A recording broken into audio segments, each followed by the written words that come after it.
Gracias, señor presidente, señores legisladores. Voy a sumarme, al igual que lo harán también los miembros de la bancada, a la ratificación del texto inicialmente aprobado y al rechazo en esos puntos de la objeción presidencial. En estos últimos 10 años, el Estado ecuatoriano ha sufrido dos grandes fenómenos. Se ha fortalecido institucionalmente y se ha engordado, ha crecido. Y la consecuencia de esos dos fenómenos ha sido que se han multiplicado las regulaciones, los trámites, y con ello se le ha hecho, sobre todo al ciudadano, la vida imposible. Antes del 2007, es verdad, con un Estado más débil, pero no tan gordo como ahora, no había tanto problema para el ciudadano. Pero en estos 10 años, el número de regulaciones, de controles y de trámites han asfixiado a los ciudadanos ecuatorianos, no solamente para robarles parte de su tiempo, sino también para castigarlos. Veamos lo que ha ocurrido con el sistema administrativo instaurado, por ejemplo, en la Ley Orgánica de Comunicación, cuya inconstitucionalidad demandé. El superintendente de comunicaciones es fiscal, es juez y a veces hasta víctima. Se viola completamente el derecho al debido proceso cuando periodistas y medios de comunicación resultan sometidos a un trámite y a unas sanciones desproporcionadas. Gracias a que la Supercom no tiene capacidad coactiva, no ha podido prácticamente liquidar algunos medios que han sido objeto de multas desproporcionadas. Con el Código Orgánico Administrativo que ahora se va a aprobar, de alguna manera se le resta ese poder punitivo, por ejemplo, a la Supercom.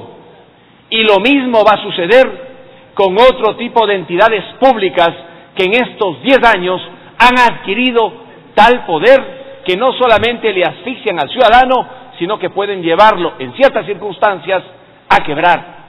De allí entonces que, como decía la presidenta de la Comisión de Justicia, el Código Orgánico Administrativo, que por cierto no es una obra perfecta, al menos viene a ser el instrumento jurídico más avanzado para que el administrado pueda luchar contra una administración pública que ha crecido.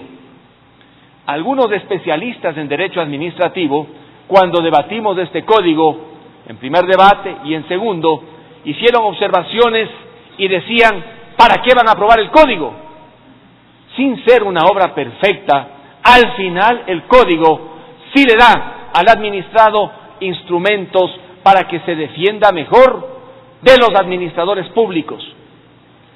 Para comenzar, el código señala que un acto administrativo solamente podrá ser eficaz si ha sido notificado. En la objeción presidencial se estaba eliminando este requisito para que sin notificación al ciudadano se pueda ejecutar el acto administrativo. En buena hora que pudimos coincidir en la comisión para ratificar el texto inicial y para que un acto administrativo abusivo de cualquier autoridad solo sea eficaz cuando se notifica. En el tema de las coactivas, señores legisladores, hay un avance importante. Desde que entró en vigencia la ley que protege, entre comillas, los derechos de los trabajadores, pero que no protege los derechos de estos, sino la capacidad coactiva del Servicio de Rentas Internas y otras entidades, fue el instrumento para que el accionista de una compañía anónima, el socio de una compañía de responsabilidad limitada, con el 1% de participación social, responda al final por el 100%. Mediante autos extensivos de pago, los jueces de coactiva, que no son jueces de derecho, sino funcionarios públicos, querían cobrar a estos pequeños socios o accionistas la totalidad de la deuda de la compañía. Ello llevó, por ejemplo, a dramáticos casos en Diario Hoy, que entró en liquidación, y accionistas que tenían menos del 1%, durante un buen tiempo les embargaron los bienes y querían cobrarles todo. Con este código, y quiero que quede para la historia de la ley, ya no podrán los jueces de coactivas, a pesar de lo que dice la Ley Orgánica de los Derechos de los Trabajadores, cuya reforma propuse hace más de un año, cobrar a los pequeños con autos extensivos de pago. Cuando estos abusos se produzcan, ya podrán estos pequeños socios accionistas exhibir el Código Orgánico Administrativo y decir ya no pueden hacer lo que hicieron desde el año 2012, generando un altísimo ambiente de inseguridad jurídica que ha llevado a que muchísimos no quieran invertir en compañías limitadas, anónimas, por el riesgo de que finalmente les cobren todo. Hay una regla: para poder cobrar todo al accionista o al socio minoritario, tiene que levantarse el velo societario. Un juez de derecho tiene que declarar que hubo abuso, fraude, pero si eso no ocurre, un juez de coactivas no puede prácticamente decapitar a los pequeños socios o accionistas. En lo que sí se equivoca el código, y fue motivo de una discrepancia que tuve con el anterior presidente de la Comisión de Fiscalización, es en el tema de la responsabilidad extracontractual del Estado. Esta, por mandato constitucional, según lo que dice el artículo 11, numeral 9, es de carácter objetivo. La víctima solo tiene que probar el daño que sufrió y el nexo causal entre el daño y el hecho. Si a alguien se le caen sobre su cabeza cables del tendido eléctrico y por esa razón resulta lesionado, tiene que probar dos cosas: que sufrió el daño, material o inmaterial, y que los cables le cayeron. Nada más. ¿Qué puede hacer la empresa eléctrica para no pagar, para no reparar? Decir que esto ocurrió por caso fortuito, fuerza mayor, culpa de la víctima que se colgó de los cables u otra persona que cortó y le colocó en la cabeza. No tiene otra forma de eximirse de responsabilidad.